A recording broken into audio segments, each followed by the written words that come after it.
भिडियोमा मेरो छोराले हामीलाई हेल्प गर्नुहुन्छ देखि गर्नुहुन्छ अदालत पुगेर आज चाहिँ फुपूरा दिदी आउनुहुन्छ त्यही भएर तयारी गर्दैछु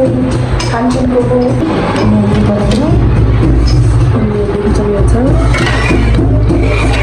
कालो अनि चाहिँ बर आएछ भिडियो गर्छु गरिदिनु साथीहरू भने गरिहालेँ गएन भने चाहिँ गएन हल्का अप्ठ्यारो पनि लाग्छ क्या मलाई दाजुभाइ फेरि भेट हुनुभयो सानोदेखि अहिले यत्रो 2 वर्षसम्म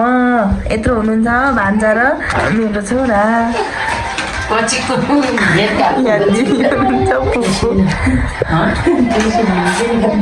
भाइलाई देऊ न त्यहाँ झिकेर छोरो सब तिनीहरूकोमा राख न छोरो अनि झिकेर खानु त यहाँ झिकेर खाऊ भन खाऊ भन्नु हो त्यसरी हो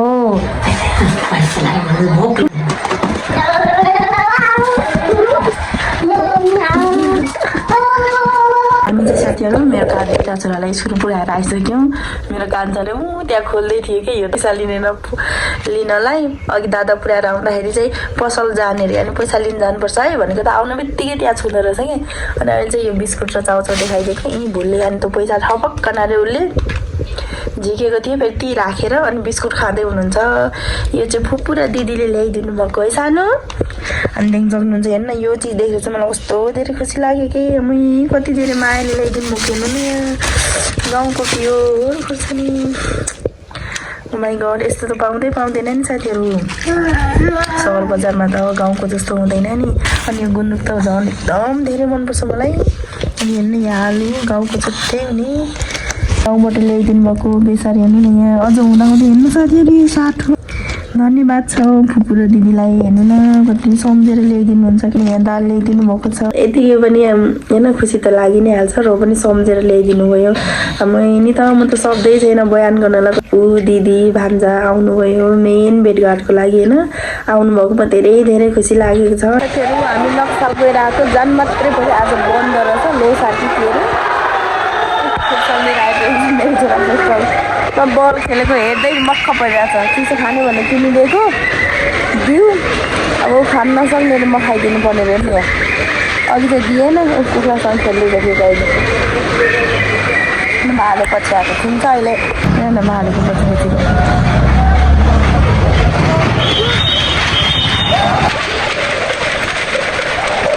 कति क्युट बट्टा क्या साथीहरू यो माउन्टेन भ्यूको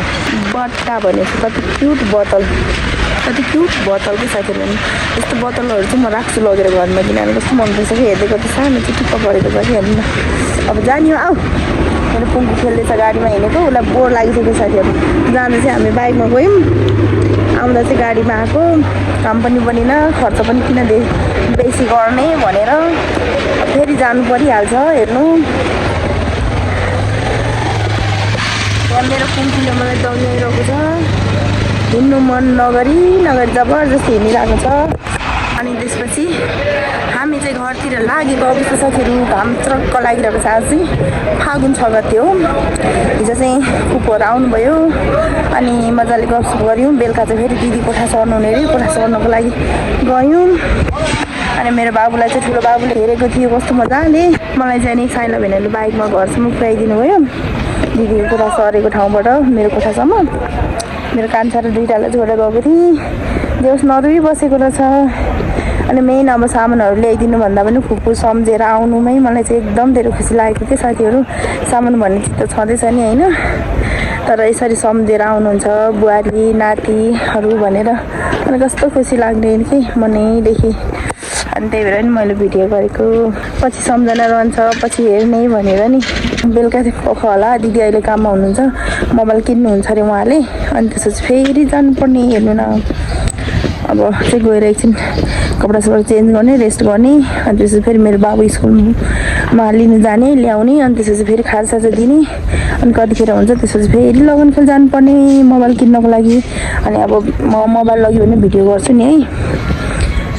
कस्तो खालको मोबाइल किन्यौँ भनेर नत्र म मोबाइल चाहिँ बोक्दिनँ कि मेरो बाबुहरूलाई पनि चाहिन्छ कल गर्नुको लागि भनेर मोबाइल चाहिँ हत्तपत्त बोक्दिनँ मोबाइल लग्यो भने चाहिँ भिडियो गरेर देखाउँछु